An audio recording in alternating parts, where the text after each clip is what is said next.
তার মন ভালো না থাকে এরকম ভিউ দেখলে তার মন অবশ্যই ভালো হয়ে যায়। বিশ্বাস করেন ভাই, এত সুন্দর জায়গা, এত সুন্দর ভিউ যদি কেউ না দেখে নিজের চোখে, ক্যামেরায় কতটুকু সুন্দর লাগতেছে জানি না, কিন্তু বাস্তবে এত সুন্দর, আল্লাহর সৃষ্টি এত সুন্দর, মাশাআল্লাহ। আলহামদুলিল্লাহ, খুব ভালো লাগছে আমি এই জায়গায় যাই। আমার ভাগ্নি তো গোসল করতেছে অনেক আনন্দে, আমার শাশুড়ি, আমার ভাগ্নি। দেখেন এদের ভিউটা সবুজ আর সবুজ, এত সুন্দর, মাশাআল্লাহ, খুব সুন্দর। যেহেতু আমি সাঁতার পারি না, আমার ভাগ্নি দেখেন সাঁতার কাটতেছে কত সুন্দর, মাশাআল্লাহ, খুব ভালো লাগছে। এরকম দৃশ্য কার ভালো লাগে? আমি বসে বসে পাও ভিজানো ছাড়া কোনো উপায় ছিল না ভাই, বসে বসে পাও ভিজাইতেছি।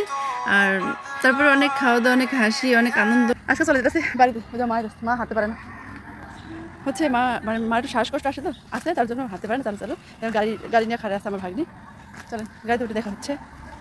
শেষ করে এখন তো বাড়িতে চলে আসতে হবে। তা আসার পর্ব, মানে খাওয়া দাওয়া সব কিছু পর্ব শেষ, এখন বাড়িতে চলে আসবে। আমার ভাগ্নি আগেই গাড়ি নিয়ে খাড়েছিল, অটো নিয়ে।